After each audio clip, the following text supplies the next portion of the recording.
Ignorance and fear make dangerous bedfellows. In the wake of the Protestant Reformation, a frenzied fear of witchcraft spread across Europe during the 16th until the 18th centuries. Ignorance lay at the heart of this fear. Ignorance about crop failures and other disasters. Ignorance about disease and death at childbirth. And, in the case of Janet Horne and her daughter, ignorance about senile dementia and deformities.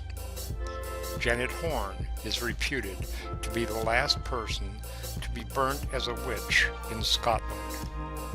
She was a real person. Her story is truly poignant.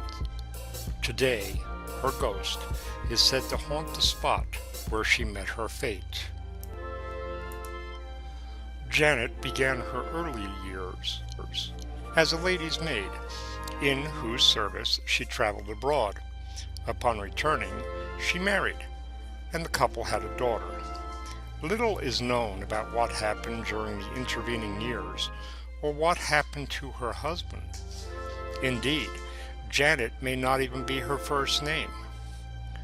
Janet was a generic name given to witches in Scotland. Sometime near the end of her life, Janet and her daughter moved into the small, close-knit community of Louth, some 20 miles north of Dornoch, the administrative capital of the county of Sutherland. Old and suffering from early stages of dementia, the locals viewed her with suspicion. Janet's neighbors noticed that her daughter's hands and feet were deformed and looked like hooves. Their fears escalated. Soon the whispers began, Janet must be a witch.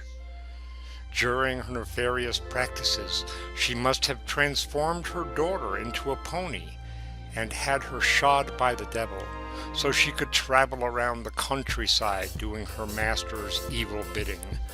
They reasoned that she had driven her human steed so hard that she was left lame in both hand and foot.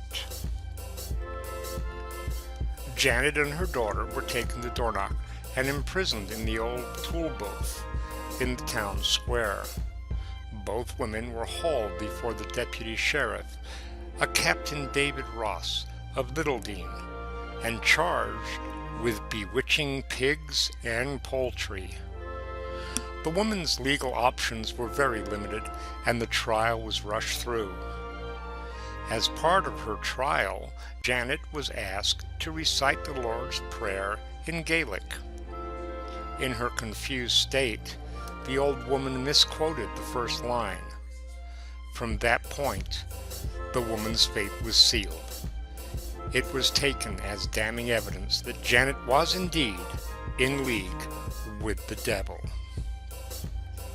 Both women were quickly found guilty and sentenced to death the following day. However, the daughter managed to escape, and poor Janet was left alone to face her punishment. She was stripped naked, tarred and feathered, and then paraded through the streets in a barrel. In most witchcraft cases, those found guilty were strangled, and then their bodies were burnt so that they could not return from the grave. Poor Janet was not given each scrap of humanity. Instead, she was to be burnt alive. Mercifully, Janet's mental faculties were such that she was unaware of the horror that awaited her. It was a chilly morning, and she smiled as she warmed her hands on the pyre of burning wood, saying, "Oh, what a bonny blaze!"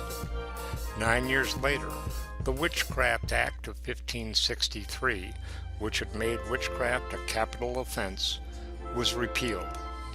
Unfortunately, it was 9 years too late for Janet. As it was, her trial was actually illegal. The deputy sheriff did not have the authority to try and condemn her as a witch, and today a stone marks the place where Janet was executed. Alas, Even that lasting memorial to her memory is inaccurate. It has the year of her death as 1722 rather than 1727. Is it any wonder that this poor, vulnerable woman's ghost has never left the scene of her death? Those who have seen her scepter say she is still desperately struggling as she is consumed by the phantom flames.